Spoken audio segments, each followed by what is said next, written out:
大家好，我係 Andy，一個從只得8毫子零用錢到財富自由嘅香港人。今集繼續 Trading in the Zone，賺錢再自然不過。今日同你揭開交易界最大禁忌，一旦做到呢件事，輸家變贏家。頂，阿龍，你睇下個市又係咁，我明明睇得好準，恒指呢轉明顯要爆上啦，點知一入就懟，一懟就中我止蝕，一止蝕完就掉頭爆上，玩嘢啊，玩晒啦！唔好頂我，你又賴個市，上次賴阿爺，上次賴大戶冇高弄低，今次賴咩啊？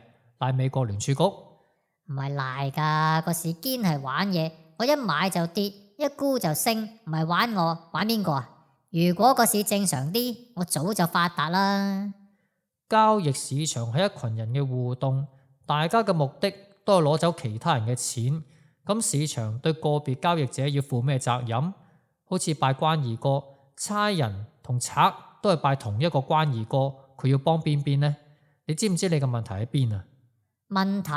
我問題就係成日遇到啲唔生性嘅事咯。錯，你嘅問題係講得俗啲，你當個市係你媽媽，以為佢會湊你、等你、就你，個市真係欠咗你嘅咩？吓？咩意思啊？你細個嗰陣唔開心可以喊，你媽媽會嚟湊你，想要玩具扭計可能有得傾，但個市場呢？市場係零和遊戲，你賺嘅錢就係人哋輸嘅錢，你以為市場會可憐你，會等你，會因為你睇啱就俾錢你？咁我又冇話要佢可憐我只係覺得明明我分析得啱，點解結果係錯啫？你仲未明？你分析得啱同你賺到錢係兩回事。你成日以為睇啱方向就應該賺到錢，如果賺唔到就係個市唔正常。但你有冇諗過，可能係你執行嘅問題，可能係你心態嘅問題？執行？我執行得好好喎，睇準就入，係個市唔生性啫嘛。好，咁我問你，你入市之前有冇諗過 What if I am wrong？ 如果我睇錯點算？梗係冇啦，我睇得咁準，點會錯啊？哈哈，你睇下你邊度嚟嘅過度自信啊？你以為你係神啊？結果一嘢就 PK。你知唔知最頂尖嘅 trader 同你有咩分別啊？分別？佢哋有內幕消息？錯，分別係佢哋唔會覺得自己應該贏，佢哋知道每一張 trade 都係概率，贏又好，輸又好，都係自己嘅決定。你呢？你贏就覺得自己好叻，輸就賴個市，咁你永遠都學唔到嘢嘅。咁我都有學噶，你睇我而家識 RSI 啊、MACD 啊、保力加通道啊，以前邊識咁多啊？你學呢啲為咗咩？係為咗贏錢定係為咗證明自己冇錯？有咩分別？分別大啦！如果你係為咗贏錢，你會客觀咁用啲工具，賺又好，蝕又好，都係自己負責任。但如果你係為咗證明自己冇錯，你學嘅每一樣嘢都會變成武器，用嚟同市場打仗嘅武器。打仗？我同個市打咩仗啊？你心入邊覺得個市欠你啊嘛？你覺得佢應該俾你贏，點知佢冇，所以你嬲，你想報仇。你學技術分析就係想揾方法去征服佢，等佢唔可以再傷害你。咁又係，有時學完新嘢係會覺得，哼，呢次我食硬你。但問題係，你越想征服個市，你越會緊張，越會猶豫。你學得越多，反而越多嘢阻住你執行。你明明見到個信號，但因為之前輸過，你就會諗今次會唔會又係假嘅呢？結果就 miss。妖，你講中咗，我而家成日都係咁，睇到機會但唔敢搏，搏完又驚，驚完又輸，輸完又學，學完又再搏，碌到傻。呢個就係步伐與虧損循環。你贏幾鋪就以為自己係股神，輸一鋪就崩潰，崩潰完又去學嘢，學完又覺得自己掂，然後又再輸過。你有冇發覺你嘅資金曲線永遠係過山車？唉，咁點先可以唔碌啊？好簡單，由今日開始，你每一張 trade 無論贏定輸都結結實實自己負全責，唔准再賴任何嘢。吓，咁如果真係大戶冇高弄低呢？你點知大戶冇高弄低啊？你有證據定係你揾藉口啊？你成日以為市場好複雜，其實最複雜嘅係你個腦。市場俾你嘅資訊永遠係中性㗎，係你點樣去解讀、點樣反應先決定咗結果。中性？你話大升大跌都叫中性？你諗下，同一條陽燭，你揸好倉就覺得係好消息，相反，如果你做淡就會覺得係壞消息。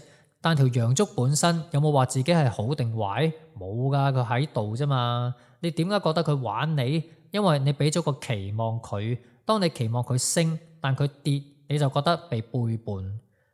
咁我又真係會咁諗喎，明明睇好佢跌，好似背叛我咁啊！但市場有冇同你簽約話一定會升啊？冇㗎，你嘅期望、你嘅失望，全部都係你自己創造出嚟嘅。市場只係喺度做翻佢自己嘅嘢。咁我即係唔應該有期望？你可以有期望，但你要明白，期望還期望，現實還現實。最頂尖嘅交易員，佢哋會期望賺錢，但同時完全接受可能會輸嘅現實。呢種心態叫做贏家態度。贏家態度即係點啊？即係你對自己嘅努力有積極期望，但同時會接受無論結果係點，都係你現時水準嘅完美反應，都係你學習嘅一部分。哇，聽落好圓，我輸錢喎，仲話係完美反應？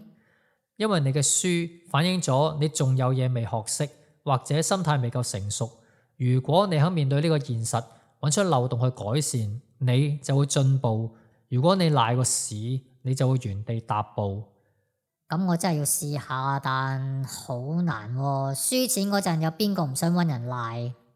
梗係難啦，唔難個個都發達啦。但你諗下，如果你連輸幾鋪，但依然肯負責任，依然照跟規則，咁你同一個一輸就賴地硬嘅人有乜分別？分別在於我可能會進步。唔係可能，係一定。因為你肯負責任，你就會開始留意自己嘅問題，係唔係太早入？係咪太貪心所以買太大？係咪驚青所以坐唔到大錢？之後你就會改，改完之後你就會越嚟越強。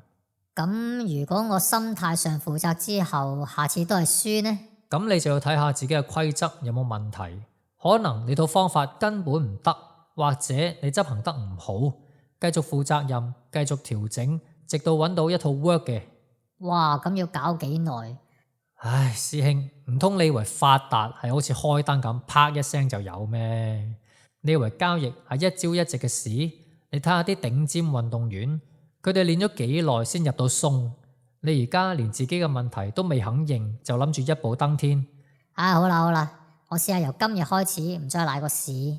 仲有，唔好再覺得自己應該贏。你記住，市場會因為你係阿堅就特別優待你，你只係幾百萬交易者入邊嘅一粒塵。妖，你講到咁絕，自信心都冇埋。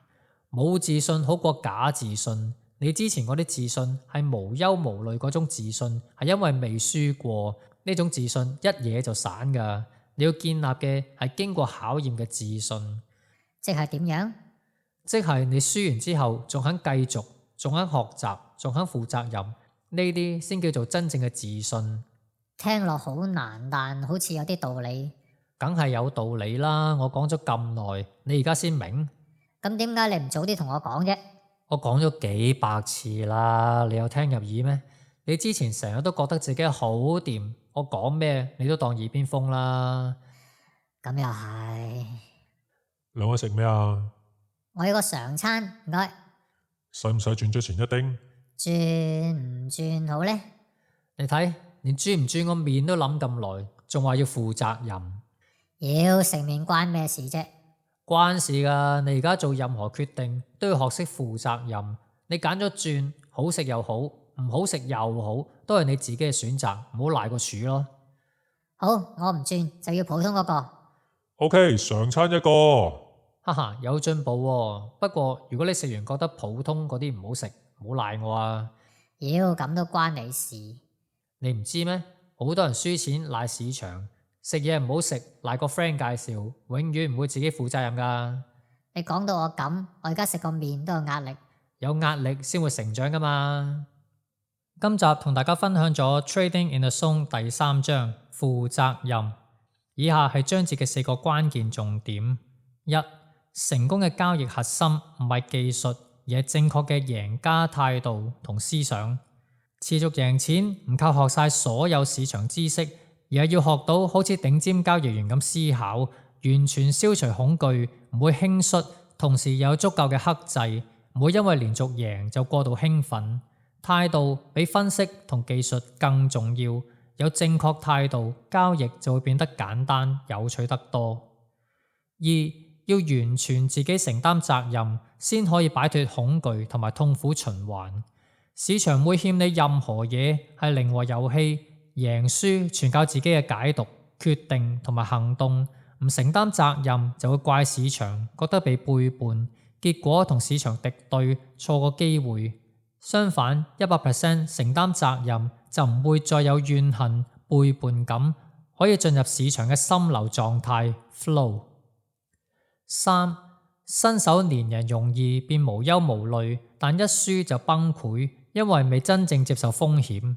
初學者一開始贏得多，會誤以為交易好易，進入類似球員鬆嘅狀態，但第一次大虧損呢，就會將童年嘅被剝奪快樂嘅痛苦投射到市場，開始怪市場，想報仇式學技術，結果越學越阻住自己執行，陷入惡性循環。4. 3類交易員：持續贏家、持續輸家同埋暴發爆倉型。大部分人都係暴發爆倉型，學識賺錢但係保唔住錢，一贏就過度自信，同時亦都會自毀，因為個倉位會太大，亦都會違反規則，輸翻大錢。真正嘅持續贏家唔止識得賺錢，仲識控制過度興奮同埋內在衝突。最重要一步就係要完全承擔責任，唔再期望市場幫手。總括嚟講，想喺交易長期生存同埋贏錢，唔係要變成市場專家，而係要變成一個完全負責、擁有贏家態度嘅人。鍾意今集就 like and subscribe，share 俾朋友。我哋下集再見，Thank you。